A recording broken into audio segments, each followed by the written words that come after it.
जय श्री कृष्णा दोस्तों।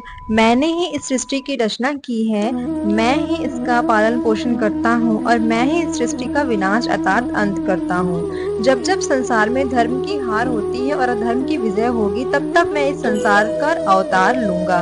धर्म कर्म से होता है, कर्म के बिना धर्म की कोई परिभाषा नहीं है। हमारी आस्था की परीक्षा तब होती है जब हम जो चाहें वो हमें ना मिले और फिर भी हमारे दिल से प्रभु के लिए शुक्रिया ही निकले। लोग अक्सर सच कहने से बचते हैं या डरते हैं, पर सत्य कभी छुप नहीं सकता और ना ही कभी मिट सकता है। कितना भी छुपा लो, पर सच तो उजागर हो ही जाएगा। अहंकार से इंसान की प्रतिष्ठा, वंश, वैभव तीनों ही समाप्त हो जाते हैं। आत्मा अमर है, इसलिए मरने की चिंता कभी मत करो।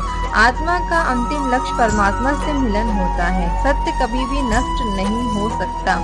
मौन सबसे अच्छा उत्तर है ऐसे व्यक्ति के लिए जो आपको शब्दों को महत्व नहीं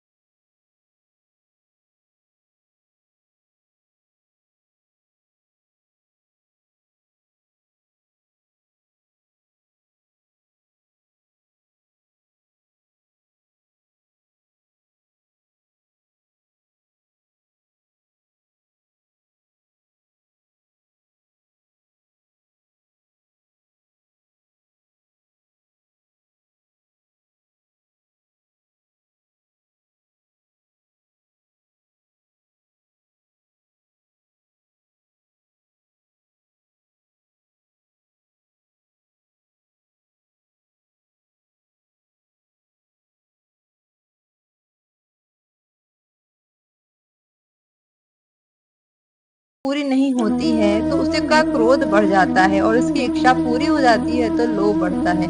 इसलिए जीवन की हर स्थिति में अपने धैर्य को बनाए रखें। जिस मनुष्य के चारों तरफ नकारात्मक ऊर्जा वाले लोग रहते हैं, उस मनुष्य का मंजिल से भटक जाना निश्चित है। आज यदि आपके बुरे दिन चल रहे हैं तो कल अवश्य ही अच्छा होगा। आप केवल निस्वार्थ भाव से अपना कर्म कीजिए।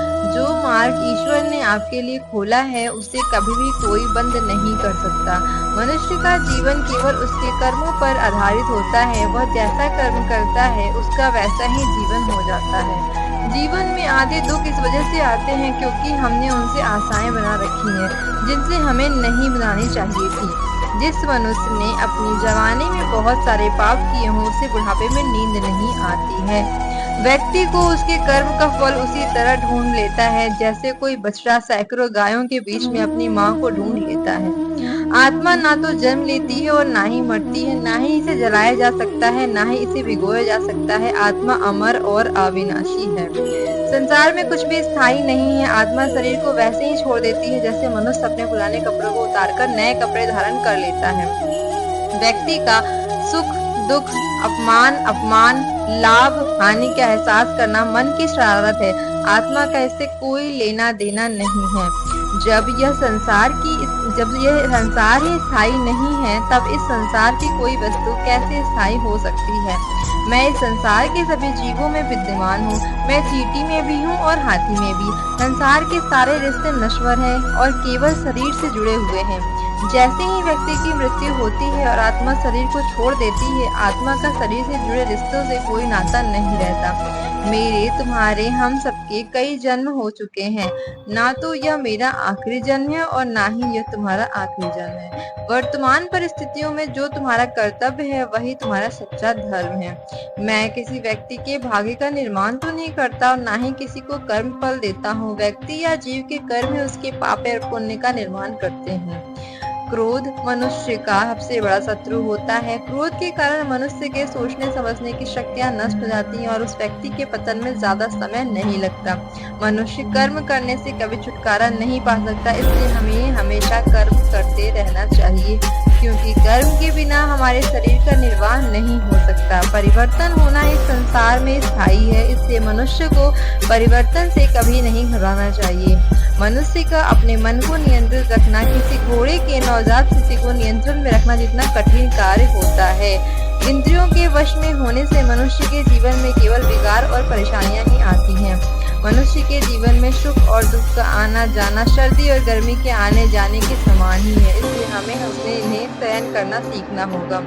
निर्बलता ईश्वर देता है, लेकिन मर्यादा इंसान का स्वयं निर्माण करता है। जीवन में मनुष्य को अपनी वाणी को संयम में रखना चाहिए, क्योंकि वाणी से दिए हुए घाव कभी भी भरे नहीं जा सकते। मनुष्य अपने जीवन में उसके लिए शोक करता है जो इसके योग्य नहीं है। बुद्धिमान व्यक्ति किसी जीवित या मृत के लिए शोक नहीं करता है। मैं हमेशा तुम्हारे साथ और तुम्हारे आसपास ही रहता हूँ, चाहे तुम कुछ भी कर रहे हो। जो हुआ अच्छा हुआ और अच्छा ही होगा। स्वयं को मुझ पर छोड़ दो, केवल अपने कर्म पर ध्यान दो। कर्म ऐसा करो जो स्वार्थ रहित और पाप रहित हो। मनुष्य को जीवन में समय चाहे जैसा भी हो अपने परिवार के साथ रहना चाहिए। परिवार पर यदि सुख आता है तो वह बढ़ जाता है, और यदि दुख आता है तो वह बढ़ जाता है। मनुष्य को अपने कर्तव्य के पथ से कभी नहीं हटना चाहिए। यह मूर्खता है, क्योंकि इससे ना तो तुम्हें स्वर्ग की प्राप्ति होगी और ना ही तुम्हारी कीर्ति बढ़ेगी। भगवान श्री कृष्ण कहते हैं कि सत्संग अर्थात अच्छे लोगों का साथ ईश्वर की कृपा से मिलता है, परंतु कुसंगति में पड़ना मनुष्य के अपने ही हाथों में होता है। वह मनुष्य जो सभी इच्छाओं को त्याग देता है और मेरा की लालसा और भावना से मुक्त हो जाता है, उसे शांति प्राप्त हो जाती है। भगवान श्री कृष्ण कहते हैं, अगर तुम्हें किसी ने दुख दिया है तो इसका बुरा मत मानना, क्योंकि लोग उसी पेड़ पर पत्थर मारते हैं जिस पेड़ पर ज्यादा मीठे फल होते हैं। स्वार्थ से रिश्ते बनाने की कितनी भी कोशिश करो वे कभी नहीं बनते, और प्रेम से बने रिश्तों को कितना भी तोड़ने की कोशिश करो वो कभी नहीं टूटते। लेकिन व्यक्ति शिक्षा से पहले संस्कार, व्यापार से पहले व्यवहार और भगवान से पहले माता पिता को पहचान ले तो उसकी जिंदगी में कभी कोई कठिनाई ही नहीं आएगी।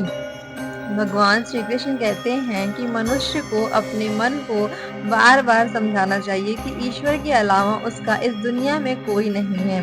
भगवान श्री कृष्ण कहते हैं कि परिवर्तन ही इस संसार का नियम है। कल जो किसी और का था आज वो तुम्हारा है और कल किसी और का होगा। विषयों का चिंतन करने से, उनको याद करने से विषयों की आसक्ति पैदा होती है, और आसक्ति से इच्छाएं उत्पन्न होती हैं। क्रोध से इच्छा से क्रोध पैदा होता है, और क्रोध से सम्मोहन और अविवेक उत्पन्न होते हैं। जो कुछ तुम्हारे साथ हुआ अच्छे के लिए हुआ, और जो हो रहा है अच्छे के लिए हो रहा है। जो होगा वह भी अच्छे के लिए ही होगा। मेरे लिए ना कोई घृणित है और ना ही कोई प्रिय, ना ही कोई निर्धन है, ना ही कोई धनी। बस जो भक्ति भाव से मुझे याद करता है मैं उनका हूँ और वे मेरे हैं। आप वही बन जाते हैं जिसमें आपका विश्वास है कि आप बन सकते हैं। अगर मनुष्य अपना कल्याण करना चाहता है तो सभी तरह के उपदेशों, सभी धर्म को छोड़कर मेरी शरण में आ जाओ, मैं तुम्हें मुक्ति प्रदान करूंगा। इस जीवन में सब कुछ खत्म होने जैसा कुछ भी नहीं होता, लेकिन हमेशा एक नई शुरुआत हमारा इंतजार कर रही होती है। अगर आपको हमारी